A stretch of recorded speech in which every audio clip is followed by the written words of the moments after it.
We have big news right now. The stock market is in free fall this afternoon as the big, beautiful bill, the budget bill that House Republicans and the Trump administration want to ram through Congress, is spooking investors. This afternoon, the Dow Jones fell more than 800 points, and bond markets also slid after a weak 20-year bond auction. Investor confidence is shaken right now as America's financial stability is being questioned not just here in America, but across the world. Our credit rating has been downgraded by Moody's. The market is in free fall. And right now, House Republicans potentially could pass a budget bill this evening that will cut Medicaid, Medicare, and SNAP benefits for millions of Americans. If this bill passes, 13.7 million Americans, according to the Nonpartisan Congressional Budget Office, will be without health care. Now, I will be covering it every step of the way. So if you want to support my work, please consider subscribing to my Substack by clicking the button below or supporting my work by sending a one-time donation via Venmo to Aaron Parnas. Unlike CNN, I'm not selling books. Unlike Fox News, I'm not propagandizing the news. I'm just giving you facts straight up. And I hope you can support my work. Today, other news: a federal judge in Massachusetts has concluded that the Trump administration violated a lawful federal court order by deporting 8 immigrants to South Sudan, a war zone, without providing them a meaningful opportunity to contest their removal. Now, Judge Brian Murphy did say that contempt of court, criminal contempt of court, for the Trump administration is an issue that will be decided at a later date. But today he ruled that these individuals should not have been deported without being given proper notice.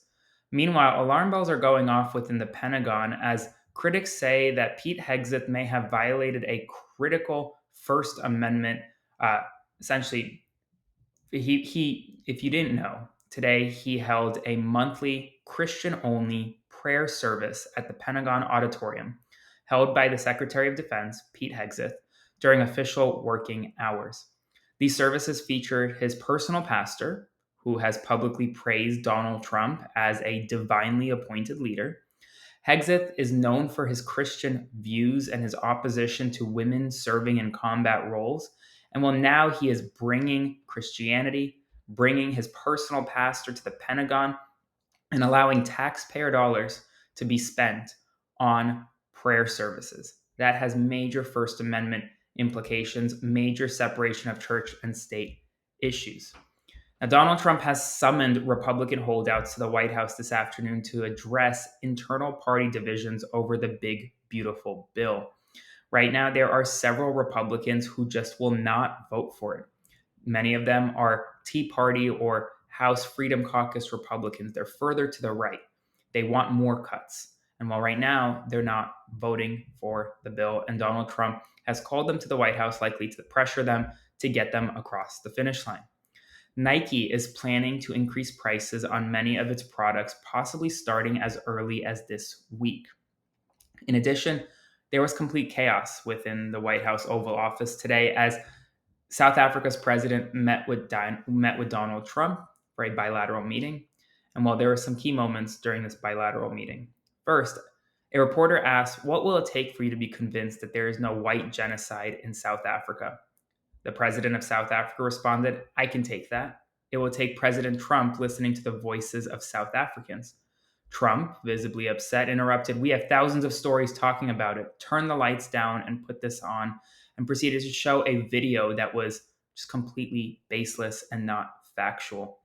He also, the president of South Africa, quipped, quote, "I am sorry I don't have a plane to give you." Trump responded, "I wish you did. I'd take it. If your country offered the US Air Force the US Air Force a plane, I would take it." Essentially, countries are now joking about possible bribes, possible emoluments to the United States, and the president, well, he's fully going along with it.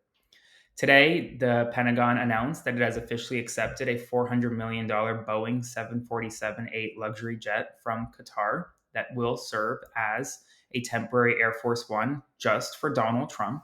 Obviously, this has serious emoluments clause concerns, and we'll see what happens next. But the plane has been accepted. It is in the United States, and it will soon be retrofitted by a defense contractor to be the next Air Force One. In a major political shift, Democrat Sam Sutton secured a decisive victory in New York's 22nd state Senate special election, garnering 67% of the vote. This is a Republican stronghold where Donald Trump won with about 77% of the vote during the 2024 presidential election, a massive swing for the Democrats. A federal judge has ruled that Donald Trump unlawfully dismissed two members of the Privacy and Civil Liberties Oversight Board. The judge emphasized that allowing at will removal of board members would compromise the board's independence. The U.S. Department of Justice has announced the closure of investigations and the retraction of findings of wrongdoing against 6 police departments across the country, just 4 days before the 5th year anniversary of the murder of George Floyd. Congressman Nancy Mace has introduced a resolution to expel Congresswoman LaMonica McIver following her indictment on felony charges. And finally, Matt Gaetz who is a strong ally of Donald Trump's, is actively considering a run for governor in Florida. That's all the news right now. I'm sure there'll be more news tonight, so stay tuned. If you want to support my work, click the button below, become a subscriber today, or consider sending a one-time donation via Venmo to Aaron-Parnas, and I'll see you again this evening.